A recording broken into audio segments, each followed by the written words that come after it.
C'est toujours un plaisir de vous rejoindre pour vous informer. Bienvenue dans ce journal qui s'ouvre sur Ecopolis Télévision. Tout de suite, le sommaire. Stabilité monétaire. Les données disponibles en juillet 2025 prouvent les efforts de la Banque centrale du Congo à maintenir le franc congolais dans une certaine fourchette. Depuis janvier dernier, les données de la BCC indiquent un taux autour de 2800 CDF pour $1 américain. Les détails dans ce journal. 47e édition foraine, la foire internationale du Congo-Kinshasa s'ouvre dès le 2 août prochain. Le ministre du Commerce extérieur qui a visité mardi le lieu invite la population congolaise et étrangère à visiter massivement ce site d'exposition. Il a encouragé les agents et cadres de la FICIN à demeurer dynamiques. Des ensablements de rivières, une nouvelle façon de lutter contre le chômage en RDC. Dans ce journal, nous nous rendrons dans la commune de Ndjili où cette activité constitue un vrai gagne-pain pour certains jeunes de cette contrée de la capitale.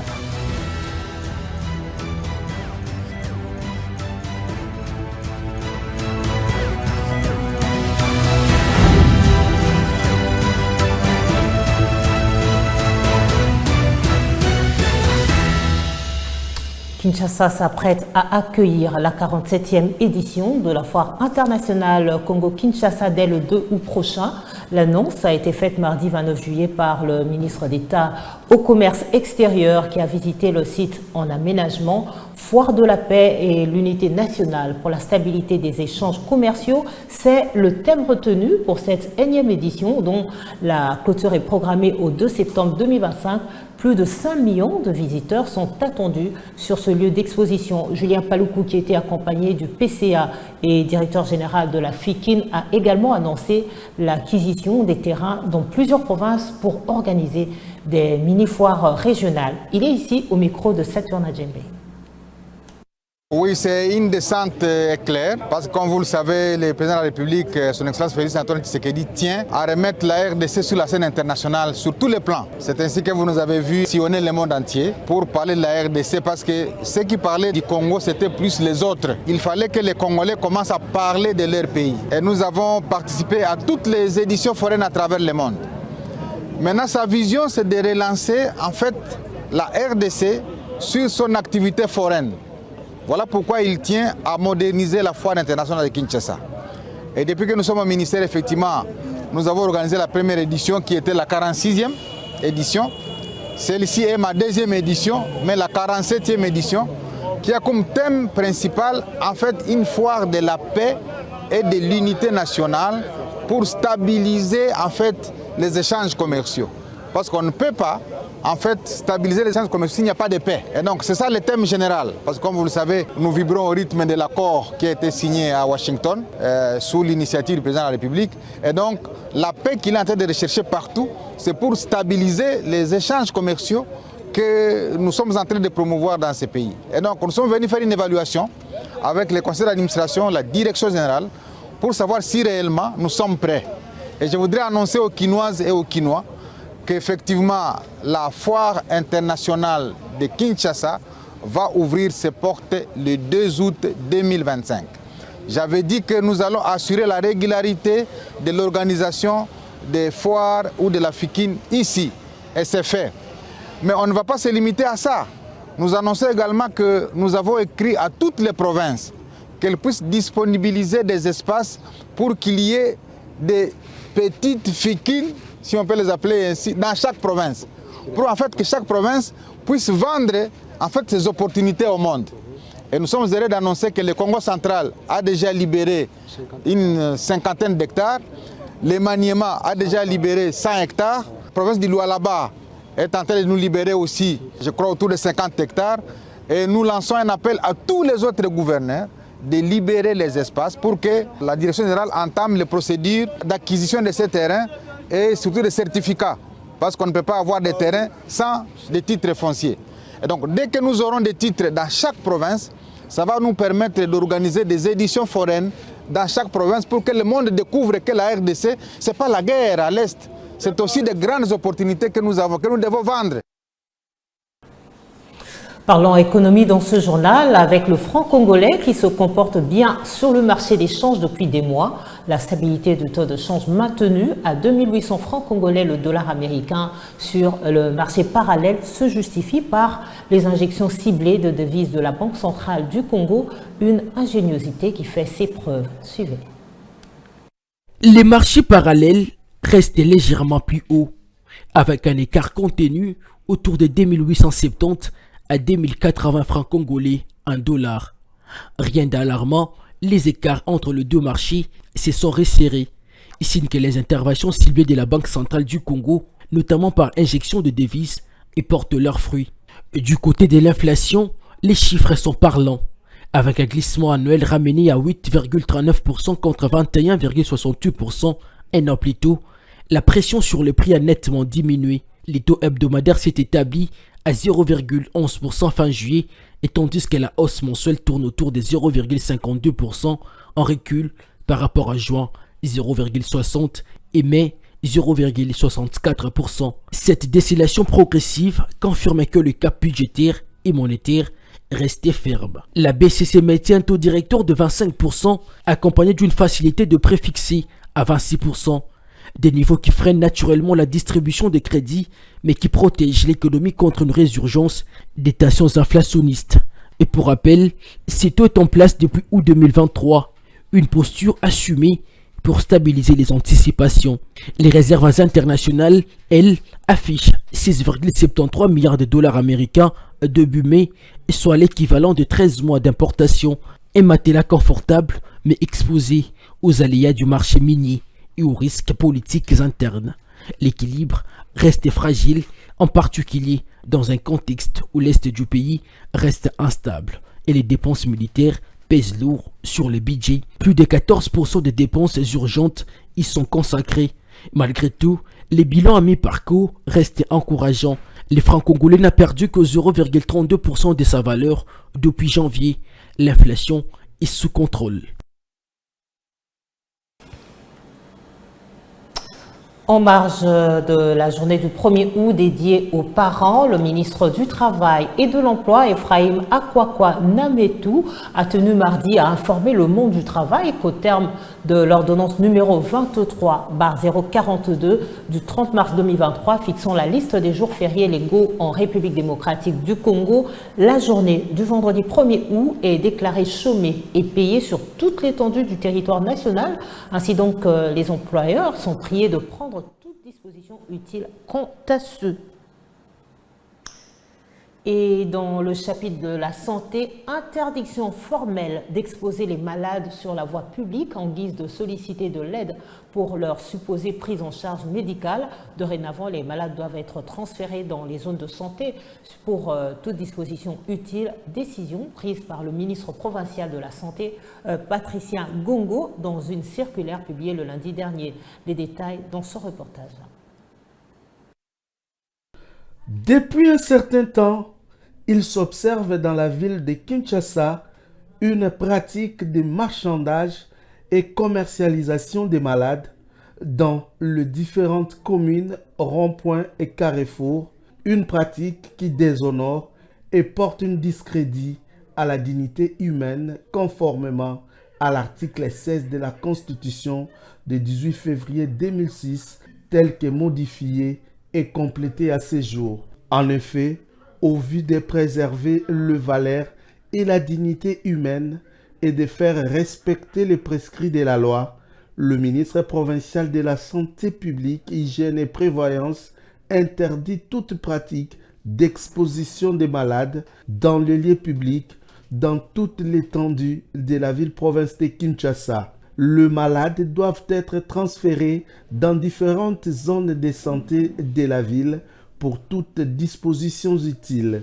La non-observance de cette interdiction expose le contrevenant à la rigueur de la législation congolaise, en particulier aux dispositions pertinentes reprises aux articles 194 de la loi numéro 09-001 du 10 janvier 2009 portant protection de l'enfant et de l'article 1 du décret du roi souverain du 23 mai 1896 relative au vagabondage et aux mendicité. À cet effet, le ministre provincial de la Santé publique, Hygiène et Prévention invite les autorités de l'ordre à veiller au strict respect de la présente note circulaire. Fait à Kinshasa le 28 juillet 2025, Dr Gongo Abakazi Patricien, ministre provincial de la Santé. Prise en charge des déplacés de guerre de Kisangani dans la Chopo, la ministre des Affaires sociales, Nathalie Aziza Mounana, a personnellement supervisé lundi dernier dans la ville martyre le déchargement et la distribution des dents en vivres et non-vivres aux déplacés de guerre. L'opération s'est déroulée en présence du vice-gouverneur de la Chopo, Didier Lomoyo plutôt, à un moment émouvant pour les bénéficiaires ainsi que des médecins soignants. Images et commentaires. Accompagné du vice-gouverneur de la province de la Chopo, M. Didier Lomoyo, et du député national élu de la ville de Kisangani, Ladi Yangotikala, la ministre des Affaires sociales, Action humanitaire, Solidarité nationale, Nathalie Aziza Mounana, a procédé ce lundi 28 juillet 2025 au déchargement de l'assistance humanitaire dans les entrepôts disposés pour la circonstance. Une assistance composée des vivres et non-vivres pour plus de 17 000 ménages déplacés des guerres, parmi lesquels on dénombre les épouses et veuves de militaires, des orphelins qui souffrent et des déplacés civils qui ont manifesté d'ailleurs leur joie et remercié le chef de l'État Félix-Antoine Tshisekedi Tshilombo. De là, l'infatigable ministre des Affaires sociales s'est dirigé à l'hôpital général du cinquantenaire de Kisangani, visiter les malades déplacés des guerres qui sont pris en charge dans cet établissement médical public. Sur place, la ministre sera informée par le médecin directeur du cambriolage dont l'hôpital a été victime. Visiblement touchée par cette barbarie ignoble, la ministre Nathalie Aziza Mounana a condamné et a, au nom du chef de l'État et Félix-Antoine Tshisekedi Tshilombo et du gouvernement souminois, apporté une assistance sociale considérable afin de soulager les patients, dont parmi eux les orphelins, les épouses et veuves militaires ainsi que le personnel soignant. Un motif de satisfaction. À mon nom personnel et au nom de tous mes collègues de l'hôpital du cinquantenaire, je voudrais vraiment vous dire merci par rapport au geste que vous venez de poser. Nous avons été pratiquement dépouillés de ce qui nous appartenait, les fruits de notre dur labeur. Et par ces gestes, vous venez de nous réconforter. Et pour cela, nous sommes très, très reconnaissants. Sans vous flatter, il y a très peu qui sont arrivés ici chez nous et qui ont posé un geste semblable à celui que vous venez de poser. Ce que nous pouvons dire, c'est seulement merci. L'argent que vous venez de nous remettre ici va nous permettre que demain déjà, nous ayons un générateur de secours ici qui va permettre de sauver des vies certainement. En tout cas, toute notre gratitude, Excellence. Nathalie Aziza Mounana poursuit sans désemparer sa mission sociale et humanitaire en faveur des déplacés internes dans la province de la Chopo, précisément dans le chef-lieu Kisangani, selon les instructions reçues du chef de l'État Félix-Antoine Tshisekedi Tshilombo et de la première ministre Judith Suminwa Tuluka.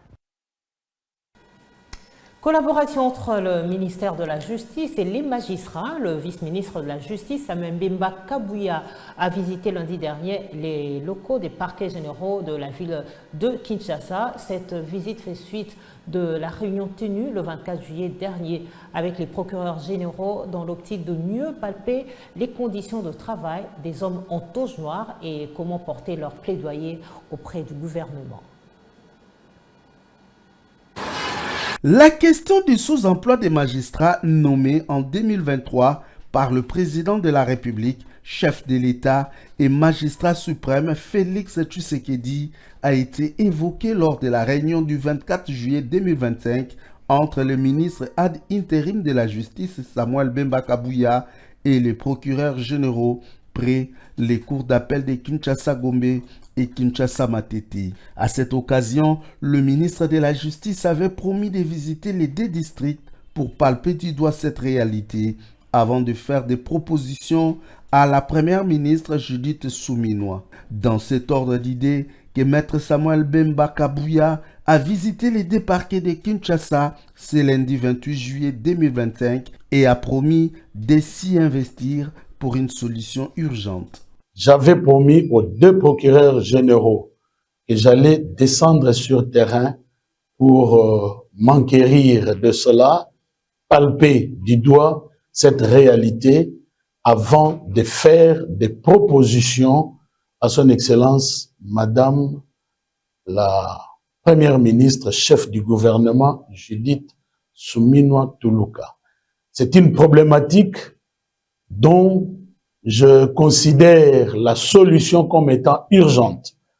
Parce que, comme vous le savez, les normes internationales recommandent un ratio ou un taux d'occupation d'un magistrat pour 5000 habitants. Il faut que les magistrats déjà nommés et qui sont payés travaillent pleinement et que bientôt ceux de 2025 commencent aussi à travailler pour que nous puissions approcher les normes internationales en termes de taux de couverture de la population par les magistrats. Profitant de ces visites, il a inspecté les bureaux et les amigos de ces deux parquets généraux. Et en international, violente émeute à Luanda sur fond de contestation de la hausse des prix du carburant. Depuis lundi dernier, de nombreux commerces de la capitale angolaise ont été pillés et vandalisés en marge d'un appel à la grève de 3 jours de chauffeurs de taxi pour protester contre la décision du gouvernement d'augmenter les prix du carburant fortement subventionnés de 300 à 400 kwanza par litre. Des heurts entre les forces de l'ordre et les manifestants ont fait au moins 5 morts et plus de 500 blessés graves. La police, de son côté, a procédé à plus d'1 millier d'arrestations.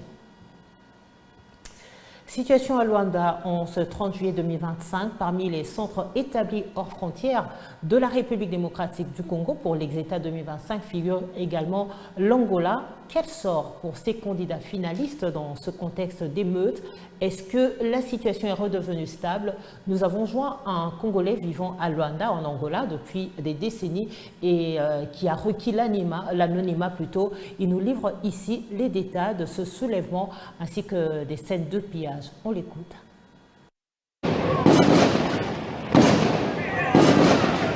Bonjour, nous sommes en République d'Angola.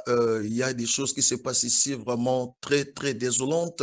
Depuis le lundi 28 juillet 2025, dans la capitale de Luanda, il y a une réclamation de chauffeurs d'automobile qui réclament la hausse du prix de carburant. Dans une semaine, il y a l'hausse de prix de 400 kwanza jusqu'à 600 kwanza dans certains événements pour que les chauffeurs soient en train de réclamer la hausse de prix. Et ainsi que le parti de l'opposition aussi profite de cette occasion pour faire une marche pacifique. Malheureusement, cette idée a été tellement bon protégée par la police, mais la ville est tellement grande, dans des zones comme Golfe d'Auge, Kamamaou, il y a des jeunes qui sont en train de faire des actes de vandalisme à Kakuaku, il y a San Paolo, il y a Mutamba, donc, mais la police est en train de maîtriser des gens et puis on a vu, il y a eu au moins plus ou moins 1200 détectés et puis on a arrêté plus ou moins 400 jeunes. Mais pour la vie des Congolais vivant en Angola, tout le monde va bien et puis tout le monde est bel et bien protégé par la police. Mais actuellement, la situation est maîtrisée ici à Luanda. Et au moment où je vous parle, nous sommes aux chaleurs de nos élèves congolais qui étudient dans des écoles francophones et sont en train de faire les examens d'État à l'école consulaire. Aujourd'hui, c'est la 3e journée. Il n'y a pas moyen pour que les élèves puissent rentrer dans leur maison parce qu'il y a des coups de balle. La ville est tellement fragilisée et promoteurs des écoles ont pris l'initiative de louer des maisons tout près de l'école consulaire pour qu'on puisse protéger les élèves. Malgré cela, quand il faut les examens, il y a toujours des coups de balle dehors, mais il n'y a pas moyen d'entrer à l'école consulaire parce que la police angolaise est en train de sécuriser nos élèves congolais. Tout ça se passe bien. Nous avons l'assurance que aujourd'hui, le mercredi, les gouvernements angolais doivent maîtriser toutes choses.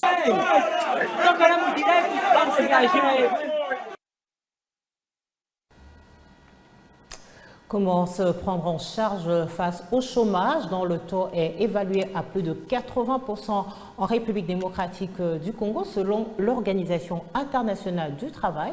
À cette question, les jeunes de la commune de Ndjili à Kinshasa ont apposé une astuce avec l'extraction du sable de la rivière Ndjili pour ensuite le revendre au plus offrant, devenu le fil en aiguille, un vrai gagne-pain qui constitue pour eux une bouffée d'oxygène. Pour leur survie, nous sommes allés à leur rencontre lundi dernier. Tu mangeras la sueur de ton front, déclarent les Saintes Écritures. Ici, nous sommes au quartier 8 sur la rivière Ndjili, dans la commune portant le même nom. Dans le but de lutter contre le chômage, ce jeune garçon se débrouille et nourrissent leur famille par cette activité d'extraction du sable le long de cette rivière. À notre rencontre, ce dernier ne nous ont pas seulement raconté le bénéfice lié à ce travail, mais surtout les difficultés qu'ils rencontrent, parmi lesquelles l'on note le manque de matériel adéquat pour exercer leur activité en toute sécurité, le risque de noyade et de blessures entraînant par la suite des tétanos. Un appel au secours a été lancé aux autorités compétentes dans le but de les équiper. Signalons par ailleurs que cette activité d'extraction du sable est devenue monnaie courante à Kinshasa et s'exerce presque dans toutes les 24 communes. Parmi les compatriotes exerçant cette activité se trouvent les jeunes gens et voire même des pères de famille. Mais jusque-là, aucune femme n'a embrassé ce secteur.